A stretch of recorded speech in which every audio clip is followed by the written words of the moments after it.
在家里面做茄子大多都是红烧，今天分享另外2种非常好吃的家常做法。长茄子尽量选择头部发白的，这种茄子没有什么籽，口感更嫩。去蒂以后切成段，长度6厘米左右。用细的茄子可以直接切，略粗一点的切段以后再从中间分开。全部切好，再放一个大盆里加水浸泡。往里面加一点白醋，搅拌均匀，浸泡一下，这样可以防止茄子氧化变黑。泡2分钟以后，放蒸笼里面大火蒸熟。趁这个时间切一点配料，小葱切葱花，大蒜捣碎，这样更能突出蒜的味道。捣好以后放碗里面调个料汁，加入盐、白糖、生抽、陈醋、香油、辣椒油。这个料汁用来拌凉菜，无论拌什么味道都非常不错。搅拌均匀备用。茄子蒸好以后稍微放凉，撕成长条。这种细茄子我蒸了5分钟，用筷子能扎透就可以了。把料汁倒进去，根据个人口味撒上葱花或者香菜，搅拌均匀即可，味道真的很不错。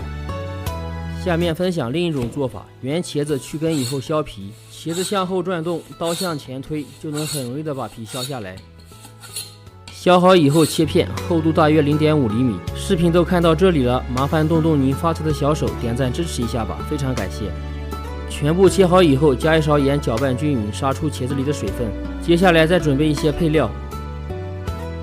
偏软的西红柿洗干净，切成小丁。青椒切成条，喜欢吃辣的可以放螺丝椒。几粒大蒜拍散剁成蒜末，小葱白切碎。提前把料汁调好，加入盐、鸡精、白糖略微多一点，中和一下西红柿的酸味。再加蚝油、淀粉、清水，加一点冬菇品鲜，没有的可以放生抽，搅拌均匀。茄子杀好水以后，用手折一下，折不断就可以了。加水清洗一下，把里面的盐洗干净，攥干水分。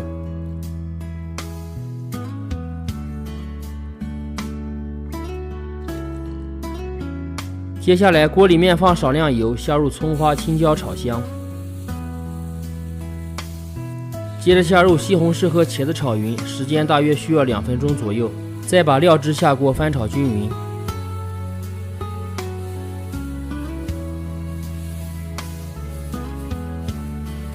出锅前把蒜末下锅，蒜末可以说是这道菜的灵魂。